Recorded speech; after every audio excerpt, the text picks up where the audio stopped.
If you have come across this tool called Google Analytics and maybe you want to learn it that can help you in your professional life or you have to use it in a certain scenario that's your mandate, this is the video for you. You can go into those long courses and learn a lot of details about this tool, but if you want to test waters, explore what's going on and what can it help you do, this may be the best place to start. This is Google Analytics 4 taught in 1 hour straight.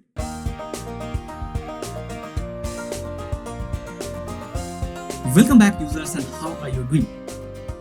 Here is the plan for us in the next 1 hour. We'll go to the screen and you see the entire plan is showing up, but what is the process? We'll see it on the screen.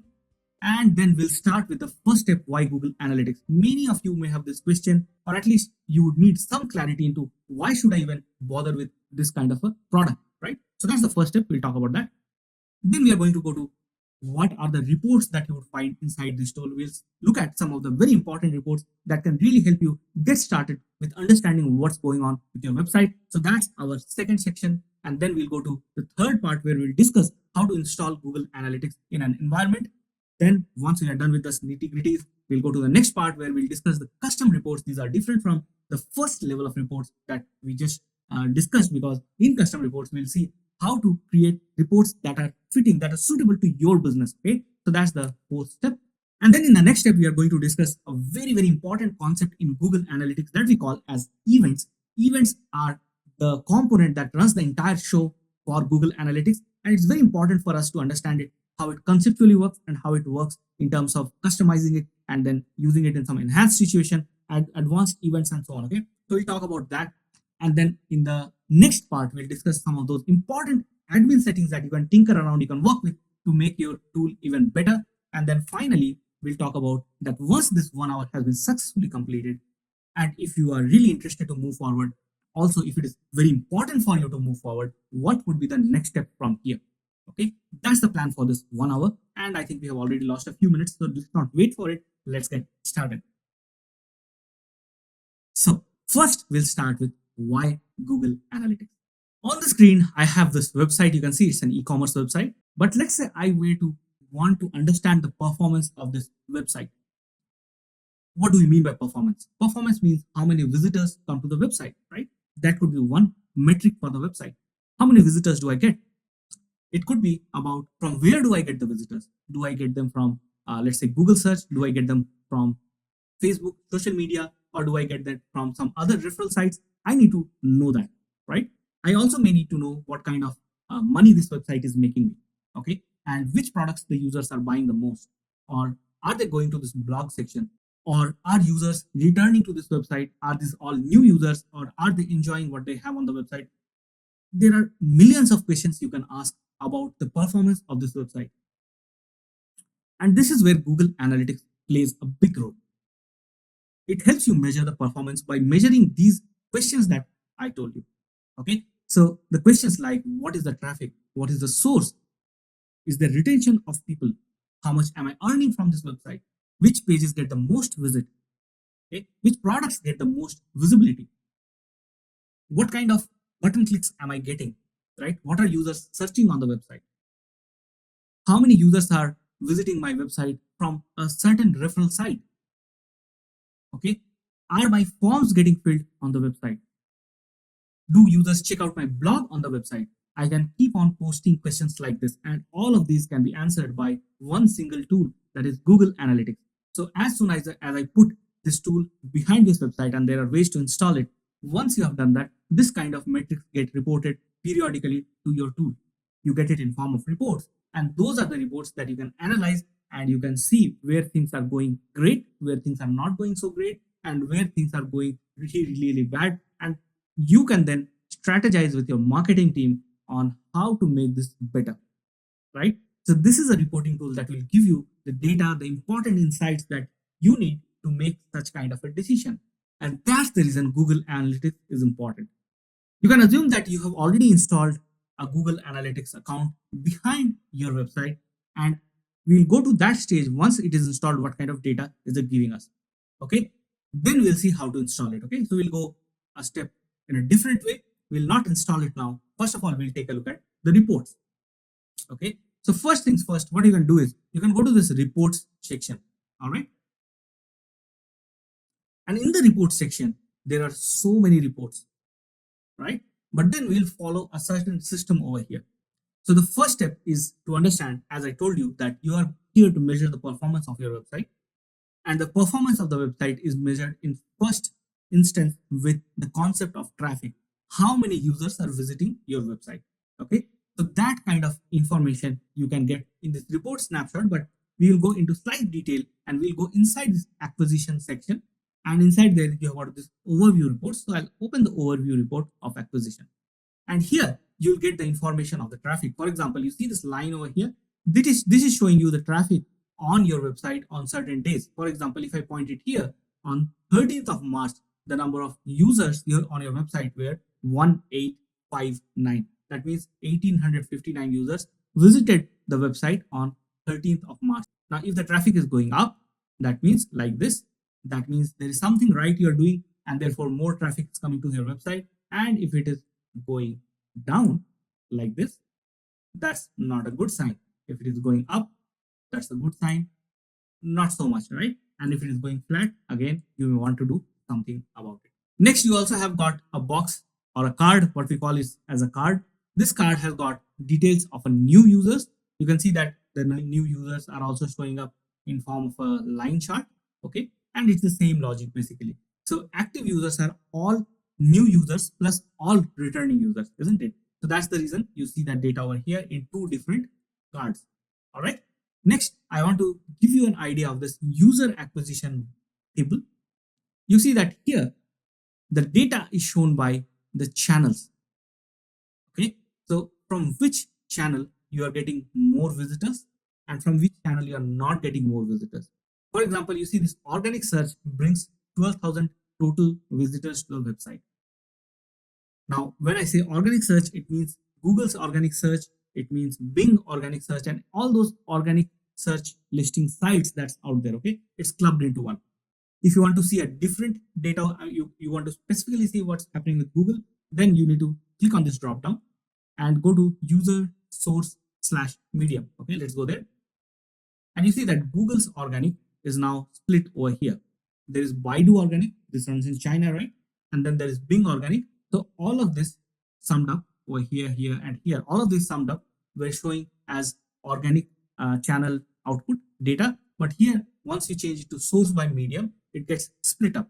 Now, important thing to note over here is when you say source by medium, source is Google, as you can see, and medium is organic for the regular search, while CPC is for the ad traffic. Okay, so organic is getting so many, CPC is getting so many. Mediums are about the further classification inside the channel. So Google itself is a channel, and there are further classifications like organic and CPC. So that's about the traffic reports. In the next step, you would want to know about some other kinds of performance reports. Okay, so let's say that the visitors who are visiting your website, are they in your demographic or not? Okay, what it means is that whether if you are selling jewelry, you would want visitors to visit on your website who are interested in buying jewelry. If you are selling sports goods, you would want only those visitors or a large chunk of those visitors to visit your website who are interested in sports goods, right? So that's what we call relevance. Even if you are getting a lot of traffic, but the traffic is not relevant, you will not get the performance that you need from the website. So that's where we are going to look at some of these reports that are known as these user attributes and tech reports that you see towards the end. Okay, so let's open the user attribute report. Now in this, you will see data about the visitor who is visiting the website. Okay, so there are data about the country from where they come. Okay, you can change it and you can say new users to see just the new user data.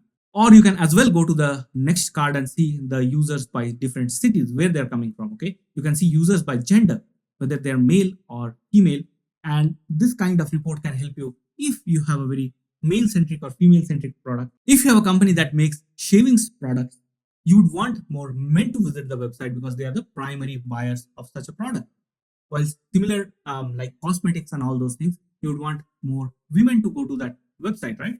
So there you'll find the mix and you will be able to figure out that whether you're getting the right target or not. You can also check the same by age of the visitor.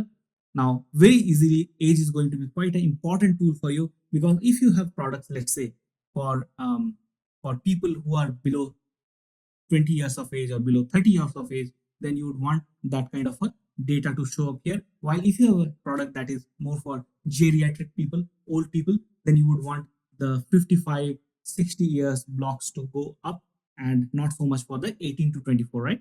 So very important. Then there is same you can do by language and so on. So that's about the details of the user. There are some advanced ways also that we'll discuss when we are discussing the next steps. While here, if you go to the demographics and audiences, right, you'll find similar kind of a report that we had seen in the traffic reports. And here you can change by, let's say, age. You'll get data by age over here, not by country, and so on, right? You get the idea. If you go to the text section, in the text section, we have got details about the device that the user is using. Okay, what kind of mobile do they have, what kind of OS they are using, operating system, what is the browser they are using, how much is their screen resolution, right? So all these details are quite important at times to understand the spending capacity of the audience, right? The users, very important. It could also give us an idea into what kind of browsers are getting used the most, and optimize your website for that kind of a browser. You get the idea. You can find out various users of this data. Okay, so have a look at it. You will really find it useful. So that's more or less about relevance of the users, right? But then there is also this piece on engagement that you need to figure out, whether the users, once they visit the website, are engaged or not. If they're not engaged, they go away. They will probably never come back to the website, right? So they should find things useful, and only then they will stick around. Even if it is a blog, are they spending more time on the blog? If you are selling products on e-commerce site, are they spending more time looking at the products? If you are a SaaS company selling software, are they trying out your demos or checking out your videos on how to work with the product? That these metrics show that they are engaged. In Google Analytics, engagement can be figured out by a concept called events. Let me go to that events section inside engagement. And here you will see that there are many names written of events over here, but then we are not really sure what these are, right? We are going to have a discussion in a lot of details when we go to the events section, okay? But here we will just have a very quick overview of what events are so that you can understand how engagement can be measured. For every user action that happens on a website, you can have an event. For example, you see the first one, it says page underscore view. This is a signifier of an event when a user moves from one page to another page. So let's say a user first visits your website, okay, goes to the home page. That's the point when the system gets a signal of one page view has been executed. When the user goes from the home page to some product page or some blog page, then there is another movement of a page. That data comes to Google Analytics, and you see that the event count over here shows us about 260,000, right? So this is nothing but the number of times these pages have been viewed across the date. You can see on the top over here. You can change the date over here. You can select from Feb to March and then click on apply, and you will see that the page views will increase to about 520,000, right? So what you are seeing over here is the number of times the page view has happened, and therefore this page underscore view is an identifier of this data, while we also call it as events. Okay, there are similar kinds of events. There are a lot of events. Over here itself, there are about 26 events if I check all of them, right? But I think that you're getting a feel of what an event is. Add to cart. Add to cart is obviously for an e-commerce site. Because this is an e-commerce site, we also see this event called add to cart, and this add to cart event is showing up as about 18,000 adds to cart. Okay, so very important parameters to measure the engagement. If you're seeing a lot of page views, that's a good sign. If you're saying more page views per user, that's a good sign. If you're saying more add to carts for you per user, that's a good sign. If you're seeing a lot of scrolls happening on the page, the scrolls from mouse, up and down, going up and down, so that's also a good sign, right? You will see a lot of data. If you're seeing a lot of purchases happening, that's a good sign, and so on. You get the idea, right? So these are events. These are really important for you to understand what's going on, right? And we can also go to the second section called pages and screens, where you see the data on which page is super hit for you. Okay, very important data for understanding engagement. Home page is getting a lot of visits, Now you can also see there is this data on average engagement time per user, in which is basically time a user spends on that page. In a very crude manner, there is some technical definition to it, but then this is what it is, that on the checkout page users are spending a lot of time. On the shop apparel men's page users are spending a lot of time. That means the apparel section is getting a good amount of time views that this website can really think about and do something about it. While if you see the slash Canada page has got about 10 seconds of engagement, there are 11,000 visitors who visited, but only on an average 10 seconds each visitor spent on that page, right? The search page is getting about 46 seconds, which is fine because search pages users are just searching for a product and then going inside the product page.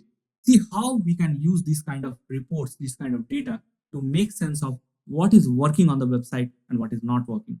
So engagement is important, but you also need to see that engaged users are returning or not. Okay.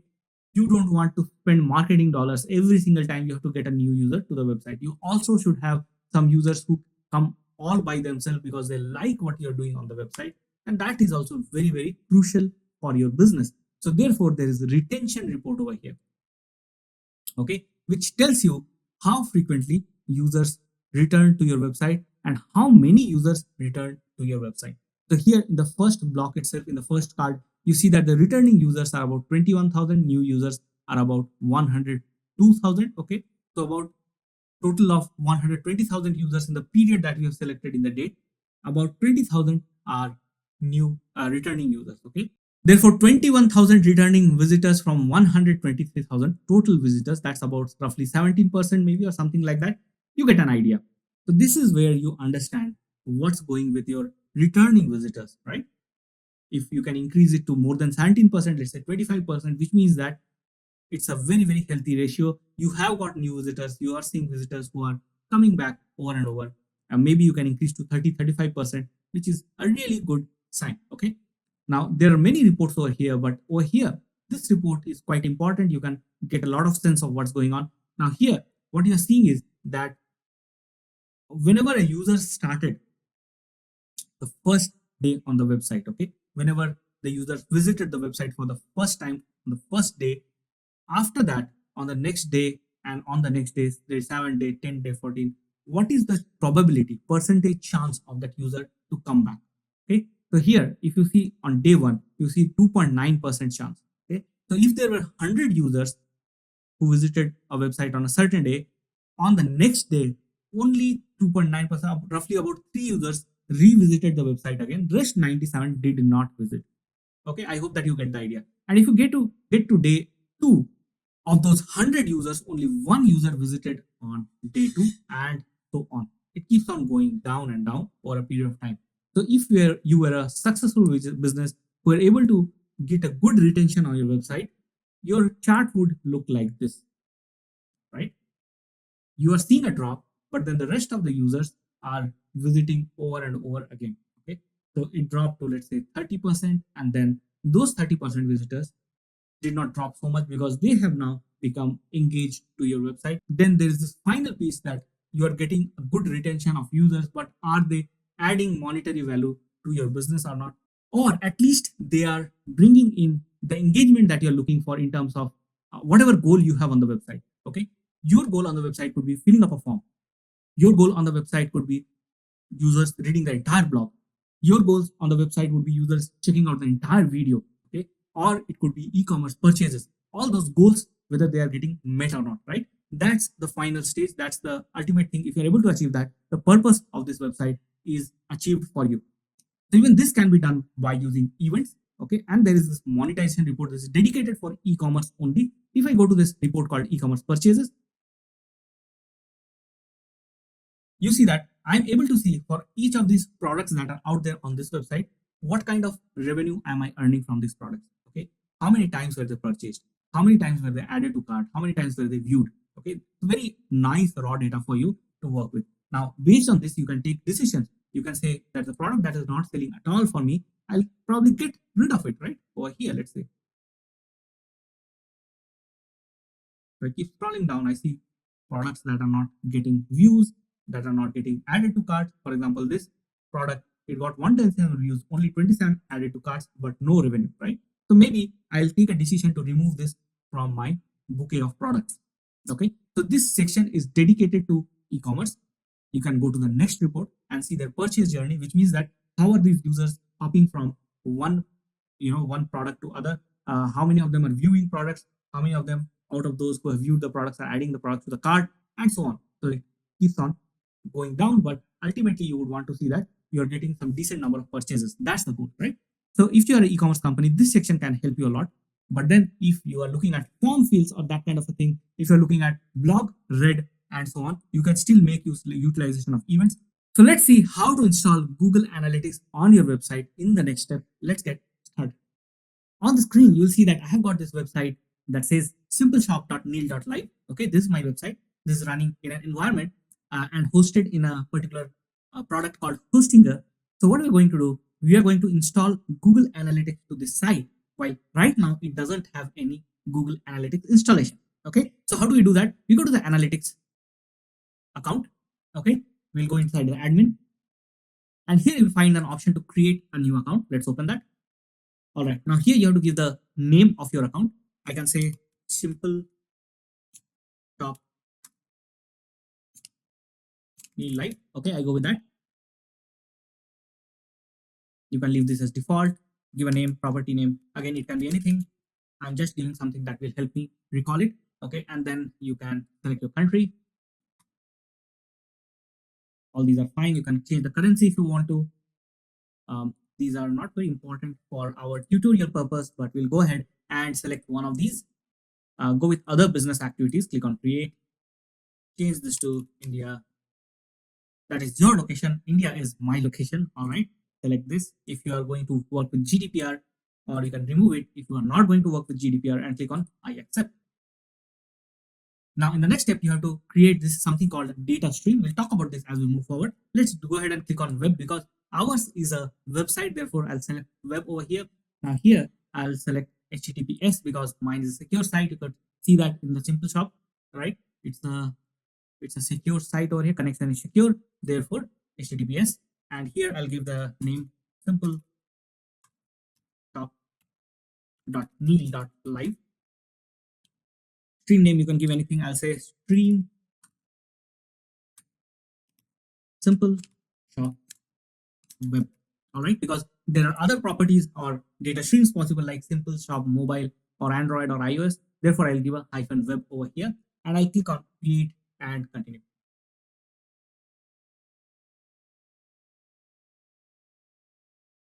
All right, once you create that, you'll get this option of set up a Google tag. If you have by mistake closed this option, then what you can do is you can go to this simple shop over here and click on view tag instructions. You'll get to the same location once again. Click on install manually. You see that there's this code over here. There's JavaScript code. So our job is to copy and paste this JavaScript code across all the HTML pages on our website. Okay. Now let's copy it from here. I'll just show how we'll do that. Now, once I've copied it, I have to go to the files of this website, the real location of the files where I can make the change. So what I'll do is I'll go to my Hostinger account. There is my Hostinger file storage. Okay, you can also check for your file storage where exactly it is inside your hosting service. All right, once you are here, you see all these .html files, all the files, HTML files that show up on the browser, and you want to track it, you have to make changes to them. So I'll start with this PHP file because this PHP is almost equal to an HTML file, and this file basically is creating the home page of my website. So I'll make the change over here inside the head section. Can you see that? Okay, I'll zoom it in. Inside this head section, you have to paste the code as high as possible. So I created some space over here, and I'll do a right click and then paste. All right. You can also format it if you want to. I'll just go ahead with it like this. Just save it by clicking on the save button or pressing Ctrl S or whatever works in your file system, and I'll close it. So I'll go ahead and make the change to all the files. Okay, cart HTML, just create some space.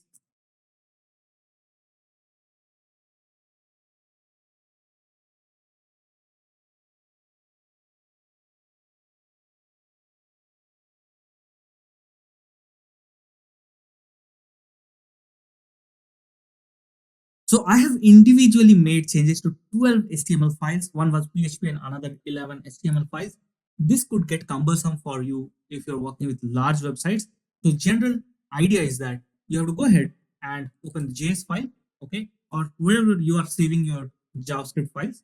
To make it simple, what I've done is I've created this JavaScript file inside the JS folder called gaops.js. If I open this file and you zoom it in, you see over here that the same JavaScript that we are copying across all the pages, I've taken a shortcut. What I've done is I have put the same JavaScript in a JavaScript file in a different manner, but it's the same code basically. Okay. And what's happening now is once this code is ready, I'll load it across all the JavaScript pages, just one single line. Okay. So if I close this and you go back to the simple shop, and for now, to demonstrate this entire effect, inside the default.php, the home page of the website, I have used this file, gaops.js. That's what you can see over here. And if I close this, and you see the rest of the files, I'm directly loading the JavaScript code, okay, not via the GAops, just to demonstrate the fact that this works. Once you're happy that this is working in both the ways, you can remove all of these from all the pages and just insert the GAops file over here as a script, and that should work, okay, exactly like I've done for default.php. You have to do it across all the pages, okay. This is just to demonstrate that this works. I'll do it in both the ways. On the default.php, the home page, it is pulling the code from the JavaScript file across the rest of the pages. The code is directly copied into it. Okay. So here, once this is done, we need to test this. All right. And here I'll refresh this page. I'll hard refresh this page. So now I'm running the home page. My code should be loaded. Let's see. Respect. And if I check the code over here, there's the GAops file. And if you are not still sure, you can go to the sources. And inside the JS folder, you see there's the GAops file that has got the code, right? And to see it in other pages, let's go to the product page over here, right click, inspect. And in the header section, rather the head section, not the header, the head section, you'll find the entire script directly loaded, okay? Two ways. Now, if I go to my analytics account and I close all of this and I go to the next, continue. Now I'll go to the reports part and the real-time overview. And in the real-time overview, you will see that all these pages that we are clicking here and there have started showing in my Google Analytics account, which means that the code we inserted on all these pages via homepage or any other page is now showing up over here. So just to test whether homepage and all the other pages are coming up or not, you can just go to page view and you go to the page location over here. These are the events showing up in the real-time reports. Exactly right at this moment, whatever event I'm filing on that page that is open are showing up over here. Now here you will see that the products have opened one time and the homepage has also opened. Shop.neil.live has opened 4 times. Product has opened 1 time, which means that the method that we have used in products.html page works. The method that you have used in homepage also works. But I would suggest you go with the method in homepage. Have one file for these kind of scripts and you're good to go. All right. So this is one of the ways you can do it. There is another way that generally people would use in the WordPress websites. All right. In WordPress websites, let me go to one WordPress website. This is a WordPress website, tryshop.neil.live. And I'll go to the admin section of this WordPress website. All right. This is my WordPress dashboard. Okay. And let's say now here in the WordPress environment, I have to install Google Analytics. How do I do it? You can go for a plugin based approach. You can say add new plugin. Okay, plugins and then add new plugins. You say header and footer. Okay, you're looking for a specific plugin called header and footer. Let this page load and we'll find it. You can use this WP code, this one. Okay, insert headers and footers and so on. Let's click on install now.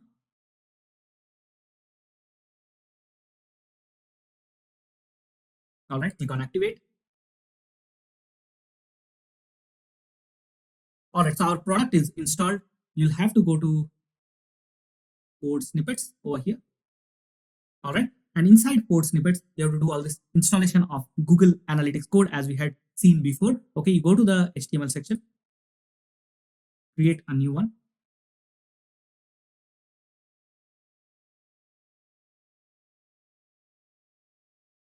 Add custom snippet. It's an HTML snippet. It's basically JavaScript code wrapped inside HTML sequence. Okay. Now here you have to paste your code and you have to say where do you want to insert it. All right. So you can say I want to insert it in the site-wide header. Okay, you can say that, and that should do your job. All right. If you want to insert it in the footer, you change it to footer. But here, in our case, we'll go with header. All right, and the code is right over here in our pages. So again, you go to admin, you go to data streams, simple shop, tag instructions,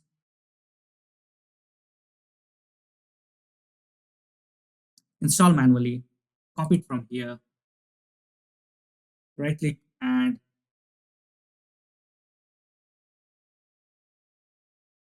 paste it over here.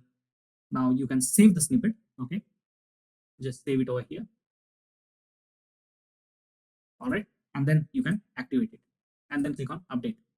Now this should code should go to all the pages on your website. Okay, just like that.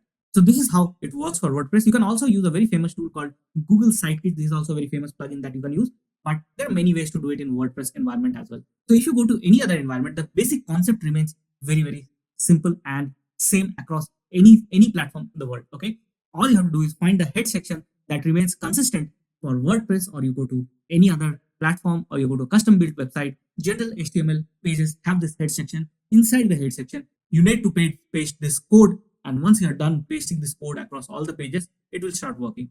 For a custom website, we have seen a technique. For a website like this, WordPress, we have seen another technique that is plugin based. And once you have completed this, you should be pretty much certain that this will work for you. All right. So that's more or less about installation. There's one small concept we want to talk about before we move forward. The concept is related to the data streams, the property, and the account. Let's talk about it. In Google Analytics, you can create some sort of a hierarchical environment. Okay, so let's say you have a company for which you create an account. Okay, now in that company, you may have multiple websites. It could be your product site, yeah, the marketing website. It could be your corporate website.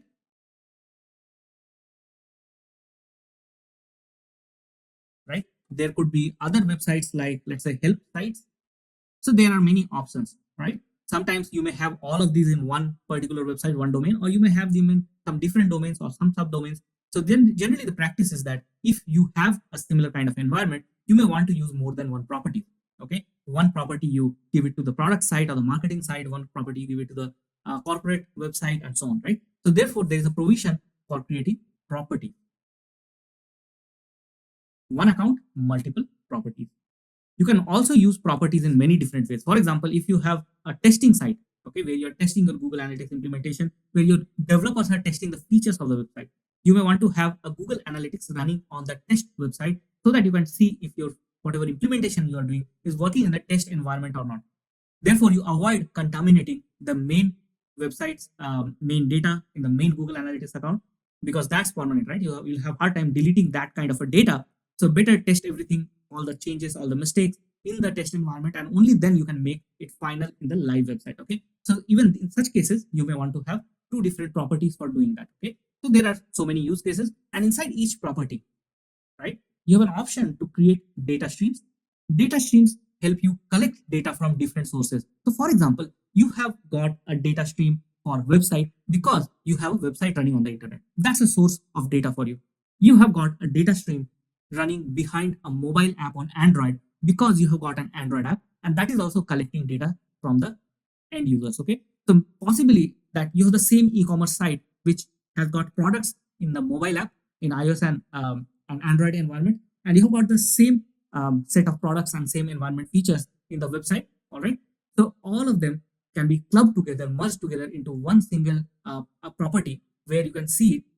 The data collection happens across different data streams, and you can see it inside the same Google Analytics property, analyze it, and make sense of the data. Okay, so this data stream helps you collect data from different sources on the internet, from web, Android, Android apps,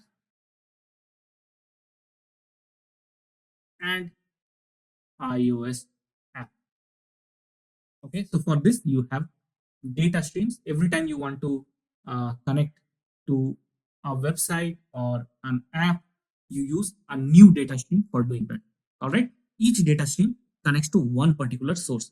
So that's the reason this hierarchy is maintained inside Google Analytics 4. I hope that this makes sense. Let's move to the next section.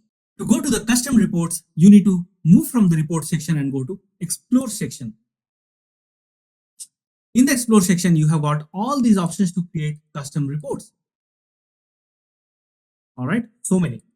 So let's see one of the custom report. That's the simplest one. It's a tabular form of custom report. Let me open this. I can just click and it will open. It's called the free form report in this particular section, but it's more like a tabular report. Okay, let me clean all these off. We'll do it from scratch. If you are creating a custom report, often you will see that some data already gets added. We don't want all of this. We want to start from scratch. Now here is our whiteboard where we are going to draw our report. Okay, and here are the tools that will help us draw the reports.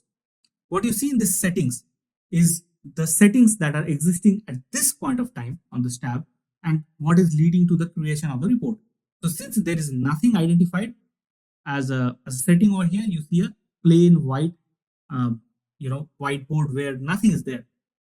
Now to build a report, what we need to do is we need to use tools from this variables tab. So first of all, you'll see that I've already selected some date over here. I can also expand the date like this and apply to have the date set up. Next, what do we want? Let's keep a goal for us. We want to see the users by city. Okay, that's what we are going to try for now. Users by city is something that we'll try. And we'll also see in the next step how to see the number of events that came up from these cities. Okay, so it's a combination of all the events. All right, page views and so on, all over everything that we saw till now. Okay, so let's do that. Now we'll have the city in the vertical side, okay, in the rows. So to do that, here you see the rows boxes there. Here we need to drag and drop the city option from here. There you go, rows. Now let's fill in the data over here. The data, first of all, is of our users. I'll push the users into this particular section, the values, okay. So active users will go inside the values. Once we insert the values, we'll start seeing the data over here.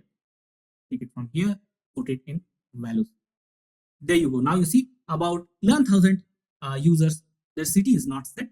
Okay, we don't know what their city is, but for the rest of them, we are seeing some data, city by active users. But I also said that we'll see the event count also. So we'll take the event count and just put it below this. And now we should have another column showing the event count. Okay, now let's say we want to see the name of these events in the column. What can we do about that? So for that, we'll go to this column section here and we'll say event name. And now you see that for each event, everything there, all the data is divided. So there is active users event count for page view. For session start, we have active users event count and so on. Okay, so this is a very good custom report for you to understand which event is getting triggered in which city more and not so much in the other cities. Okay, so for example, over here, I can see that Toronto view promotions have got a lot of views, while the first visit is not so much, right? So that's something that you can note. But then if you are digging into the data, looking further, you'll find some more really interesting patterns over here. That's the job for custom report. It helps you create your own report that can be useful for your specific business in a very specific way. Okay, if you want to see more cities, you can change the rows to, let's say, 100, and you have got now 100 city list showing up over here. I hope that this makes sense. This is a very useful way of looking at data. Okay, so this is a tabular report that you can create as and the way you want to. You can also create many other kinds of report. If I go to the explore section back again, and remember the report that we created just now, the tabular report that's showing up over here, right? The fee from report. To go inside, you can also change the name of this report here. You can say it is my city users event report. Okay, you want to name it whatever way you want to, you can name it like that. Once you are done with that, you can go back to explore and you can see the name is showing up over here. Now you can reference the report whenever you want to. There's another very useful report called funnel exploration report that will go inside. And unlike the tabular report, in funnel exploration report, you create steps. Okay, this is basically to show that what kind of funnel exists on your website. Your website can have many funnels. For example, in an e-commerce website, the funnel can start from viewing a list of products, a list of baby toys, from which you look at one of the toys. If you like it, or you look at 5 toys, if you like one of them, you then add it to the cart. Okay, and the way it works is that a lot of users actually see the list. Some of them see the products after that, and then some of them qualify to go to the add to cart step, then some of them qualify and go to the checkout step, and then from there some of them qualify and fill in the payment details and so on, and then finally they end the purchase. So because it's going down, it's tapering, only few users end up in purchase of all of them who started. It looks like a funnel, and that's the reason this is called a funnel. You can have another kind of funnel where you are looking at users who are trying to fill a form. Where did they start? How many of them trickle to the next step? How many of them trickle to the final form? And how many of them actually ended up filling the form? That could be another funnel, right? Same can be created for blogs, same can be created for subscription services, and so on.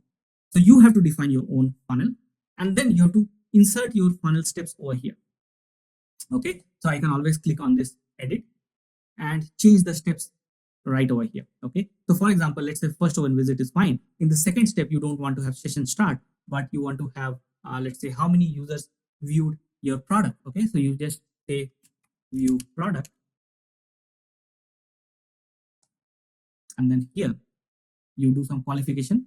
Okay, not here, but first of all here you do some qualification. You can say event name is view item, right? We select it. Okay, so you are looking at an e-commerce website where you are trying to find out after users visited the website, how many of them visited item page, product page. That's what this is doing. Okay, you need to know what these event names are and how they behave. Once you know that view underscore item is meant for users who actually visit a product page. Okay, and then you can move from there. You can say that, okay, in the final step I need to know, or let's say I want to have another step where I want to see how many users added my product to the cart. Okay, and then here you just say add to cart. You see there's an event called add to cart available, and I select that, and then finally a purchase step, right? Let's close this. So you have got visit, view item, add to cart, and purchase, and now you click on apply, and you have got a funnel for you of the all the visitors who started journey on the website. Okay, about 19%, about 20% of that move to the next step, and of those 20%, 27% move to the next step in adding to cart. So you're seeing that about 20, 25%, 27% are moving through these steps, and this is going to be quite useful. Now, over a period of time, if you see that you're able to improve this number from 20% to 25%, you have definitely got a bigger push towards purchase, right? That's the idea of a funnel. So in the funnel reports, the most important part is that of inserting the steps. Okay, and you can also change this visualization to trended funnel, where you see for each step how things are moved across different days. For example, over here, if you see that the view product active users is 304 on 7th of March, then it's going down to 186 on 8th of March. And then also you can gain some very good insights of how these things are moved up and down over a period of time, right? So very useful custom report. Another custom report I want to cover over here is that of path exploration. And the path exploration report, you see exactly how users are starting the journey on the website and where exactly they're moving in the next steps. Okay, so here let me change this to page title.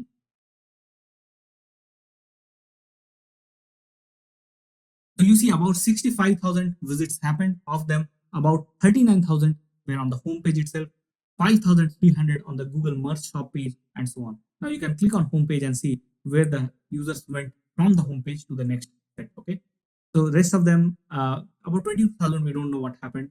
Maybe the tracking was disabled. But for rest of them, you see they went to the apparel section. We had also seen before in one of the reports that users are largely moving towards the apparel section, right? Then there is this Google Merch Shop where the users went to, and so on. You can get the idea. There are obviously more such reports out there, custom reports, which you can test it out. What are events? Let's take this example to understand events. At this point of time, we have already checked out how integration happens between Google Analytics and your website. Okay, and let's say this is your website on the left hand side, and on the right hand side is a Google Analytics account with the data stream key that you are seeing over here. Okay, these are not connected. Just like we had seen, we are going to make a connection. Now we have this HTML code where we make the insertion of the Google Analytics tracking code. Okay, once we make the insertion, we see that that insertion has got the measurement ID, which helps us connect the Google Analytics account to the code. Okay, and this insertion has to go into all the pages of your website, right? Next, once we are done with that, what we see is that every time a user visits, a page view event is sent by the Google Analytics code that we have inserted and some additional JavaScript files that automatically get attached to the website. They do the hard work, the laborious work to send those page views to the Google Analytics account that has got the measurement ID that is inserted in that page. This is the page view event. Okay, we have seen how the page view event looks like. Similarly, we can do custom events as well. We have the capability using coding or the tag manager, and I'll show you a small demo of how some events can be worked with inside our Google Analytics account as well. Okay, so we have got some ability to configure, create custom events using various ways and to use them to get additional custom data that is not available out of the box, just like the page view event. So for example, there is a button on the screen over here, and I want to capture the click on that button. I can obviously write an event to capture the click. We will see a very quick demo shortly. So once we have established that event, every time a user clicks on that button, it will not send a page view event because the page view has not happened, but it will send a click event with the name of your choice and send it to Google Analytics, which will then get stored in the events report that we had seen, and you can analyze those reports. Events can be created in many ways. You just imagine and you will have a possibility of an event over there. Okay, so it's up to you to identify where exactly what user actions should have the data collection, and then you can work with events to create a data collection setup for that particular activity of the user. It could be button click, it could be form fill, it could be a purchase on the website, it could be a subscription, it could be a read of a blog, and so many numerous ways in which you can utilize the events. Okay, so there could be page view event, click event, and so on. And this is how your event mechanism works. Okay, what is an event? Event is nothing but a name, a piece of information, along with some additional information that Google Analytics can help you send from the website to the Google Analytics account. This will have a name, obviously, and along with that, it may have some additional event parameters. Okay, which means that let's say you are sending an event with the click of a button, you can also send the name that is there on the button. Okay, you can send the timestamp on when the user clicked that button. So these are all additional information you can add with events. On advanced event stock, the idea is that you create these kind of complex events using Google Tag Manager, which we will cover in some different course in some different area because it needs its own separate discussion. It's not a very straightforward thing to understand, and therefore we'll park it for something else.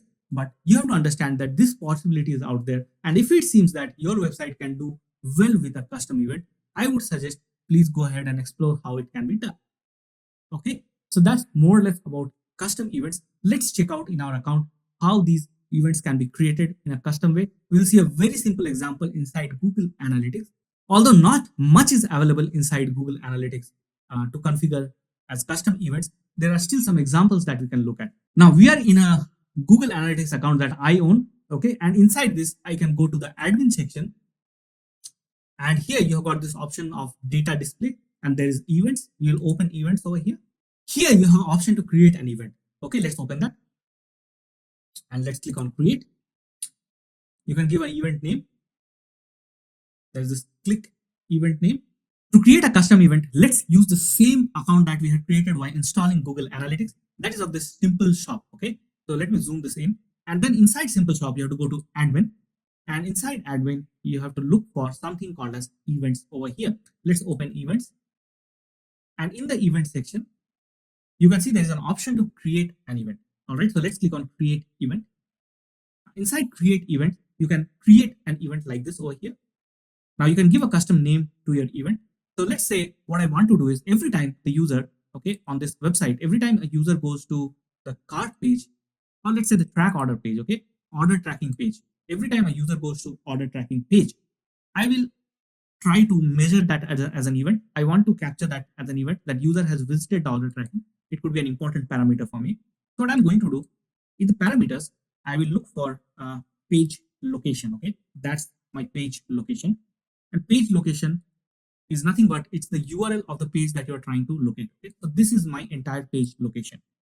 Now I can copy this as is, copy it from here, go to analytics and paste it over here. Or I can also do this. I can change equals to contains, the page location contains, and keep it slightly simple. Okay, I'll make it like this. So page location should contain this snippet. This snippet is only particularly assigned to this particular page. No other page has got slash order tracking.html in the URL. So therefore, this particular check will keep on checking whenever there is a page load, whether the location of the page has this value or not. If it doesn't have this value, then our event doesn't fire. If it does have the value, then our event fires. Now you can give a good name to this event that you're trying to create. This is a custom event, so it's up to you what you want to do with it. So I'm going to give this name as page tracking underscore tracking, and this is the general naming convention. You use an underscore between the words. Okay, this is called the snake case page tracking view. All right, you can remove this, we don't want, or maybe you can keep it. These are all other parameters if you want to copy it from here. Parameters are nothing but the additional information along with the event, like page location when a page view happens, right? So let's create this. All right, so our custom event is ready over here. Now what we need to go is we need to go to the real-time section and test our event. There is our real-time section, and right now if you see the event, there are about 1, 2, 3, 4, 5 events showing up, but none of them are our page tracking because we have not tested it yet. Now let's go over here, go back to shop, and now I'll first of all hard refresh it. Now I'll go to the track order, and now we'll wait for some time to see whether our event is firing or not. Let's wait, and you see that the page tracking view is showing up on the screen. Okay, so this is how you can create your own custom events, but the scope of this is limited because if I go to the admin section and I go to that same part again, events, you say create events and select this one, you see that the options over here, I mean, the only way you can work with this is by changing the parameters, isn't it? You can have some qualification criteria in the parameters, and you've got all these options to do that. Okay, not that these options are not important, but you will not understand these options in much more detail unless you have got some hold of how the advanced events work.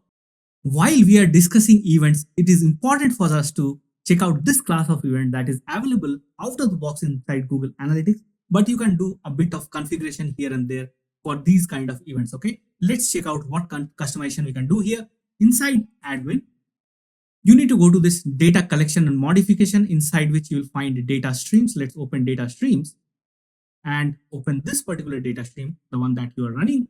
Inside this, you have got this enhanced measurement. These are the custom events that are available out of the box and are configurable.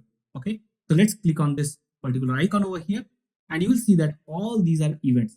So first of all, the page views event that we have already seen, these cannot be disabled or enabled, although you have some advanced settings that are not so important for now. Next, we see the scrolls. Okay, whether you want to enable scroll capturing or not. Someone, if they scroll using the mouse scroll, whether you want to capture that event or not. This event captures if a user scrolls and goes to 100% of the page. I mean, they view the entire page, only then this event fires. Okay, so if I disable it, the scroll event will not fire on 100% completion of the page. Okay, that's the configuration you get here. Outbound clicks. If your website has got links to other domains, other websites, okay, that is not inside your domain, it's not a subdomain, that is an outbound link click. Okay, so if somebody clicks on such a link that exists on your website, whether you want to get a notification on that or not. Okay, that's what is happening over here. If you disable it, you will not get such notification. Useful cases are when you are a referral website which has got a lot of links to other websites, other products, and so on. You can enable it and check out which of the websites are getting more clicks and so on, right? So that in such condition, outbound links become quite important. Site search is if you have a site search on your site, whether it should be enabled or disabled. If someone searches for a product on the website or searches for something on the website, then you get a site search event fired. Okay, and here you can also make some changes in the advanced settings. Then you have got this form interaction. This is about starting a form and filling a form and so on. If you want to enable it on your website, you can go ahead and do it. This always doesn't work, but then you always have got an option to create a form event using your Google Tag Manager tool as well. While there is another one called video engagement. This measures whether your video was played, it ended, they completed the video or not. If you have to go for more such interactions, like whether it was paused, how many times it was paused, and so on, then you can do some custom event creation as well. All right. So this video engagement currently works for YouTube and some other kinds of videos where this JS API support is enabled. Okay. But then it will not work for all sorts of videos. Then you have got file downloads. If you have a file on the website and you think that the download should be captured, you have to just enable this event and it will start working. Okay. So these are some events that have got some bits of configuration that you can do. You can make it live on your website or you can disable it. On the screen, you see these 4 types of events that are available for you on Google Analytics tool. So the first is the automatically collected events, the class that you saw, like the page view, session start, first visit, and so on. All these are fired automatically. You cannot do much about these events, and this will fire as soon as you connect Google Analytics to your system. Okay. Next is the enhanced measurement events we already saw, where a bit of customization is possible. You cannot change the name of the event and those things, but you can obviously change some settings here and there in that event, or you can switch it off altogether. The third class is recommended events, where Google Analytics provides you with the names of the events. Okay, for example, add to cart is a recommended event, view underscore item is a recommended event. All these have the standard name templates that you get from Google Analytics. Then there is custom events, which you can completely customize, including the name of that event, and create it specifically for your business purpose. You've got a vast admin section inside Google Analytics 4. So if you click on this admin option in the corner, you get to the admin section. Okay. Now admin section is divided into blocks. You have got the account block, and you can only fully utilize it if you have got admin permissions. All right. So account block, property block, data collection and modification block, data display block, and product links. You can use this particular product links block to connect to various Google properties. For example, you can connect Google Ads, okay, using this particular property. Okay, so all you do is you go to Google Ads links, and then click on link and choose the Google Ads account with the same credentials. Okay, you can click over here and you see there is an ad account showing up against the same user login that I have for this Google Analytics account. So you can select from there and make a connection. It's quite simple. You have to just follow like a Windows setup and you should be done. All right. So you've got various kinds of connections that you can make using this section. There is this data display section where we have already seen how events work. There are some important things over here like key events. Let's talk about key events. So in the key events area, you can identify from all the events that you have created, you can identify some of those events that are super important to you. Just like you see, one of them is showing up as purchase. Purchase is the end goal of an e-commerce website, right? So that could be your key event.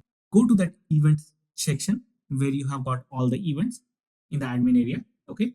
And you have to mark those events as key events. All right. Now I don't have admin permission for this account, so I'm not able to mark these or disable or enable them. But some of the events you can mark them as key events.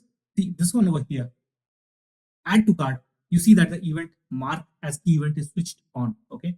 Similarly over here, the purchase has been switched on. So you can either switch on or switch on one of these and track them separately inside the key events.